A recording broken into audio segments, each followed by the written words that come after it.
Jetstar has announced plans to start charging passengers a $25 fee to put their carry-on bags in the overhead bins. Now, for more on this, we're joined by our reporter Will Murray, who is at Brisbane Airport for us this morning. Will, why is Jetstar doing this? It's a good question, Gemma. They will tell us that it's all about streamlining the process of boarding, making it more efficient, and that ultimately this will lead to a better customer experience. But I can't help feel that that's going to be a pretty tough sell to the public. So what are the changes?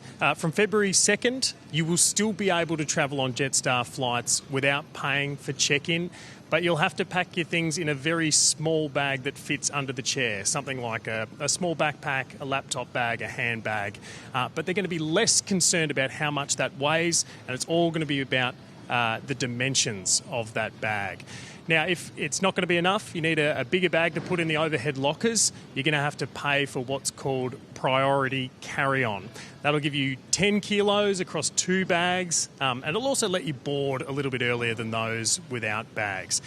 I had a little bit of a look this morning, Gemma, and for me to fly from Brisbane down to Melbourne, it was going to cost about $35 one way from February 2nd onwards for a bigger bag. But that cost will depend. It could be as low as $25, as you mentioned, or it could be as high as $52 for a longer flight, say an international flight.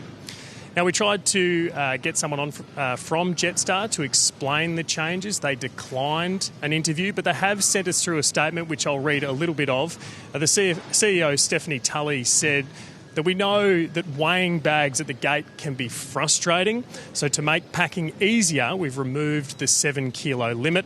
The main thing, as I mentioned, for customers is the size of their carry-on. This will also streamline boarding and help more flights depart on time. So that's their official rationale, Gemma. As I said, I'm not sure it's going to be super popular with customers. Yeah, you've been speaking to some people there. What have they been saying about it? We did. We had a chat with a few people this morning who are about to get on Jetstar flights. Here's a little of what they had to say, some mixed reviews. I don't like the model that they're using, so charging for every single bit of the trip is just a bad model as far as I'm concerned. It's all about keeping the fares low, for people that travel all the time. So if that keeps the fare low and people don't have luggage and they get it cheaper, then that's cool. Different strokes for different folks, I suppose, but yeah, impact some people badly and impact others well. Might be choosing another airline in future, that's for sure. So this is something that already happens overseas with other low-budget carriers. It will be interesting to see whether people like that gentleman do indeed start to look for other flight options. We know we're pretty limited with those other flight options here in Australia, Gemma.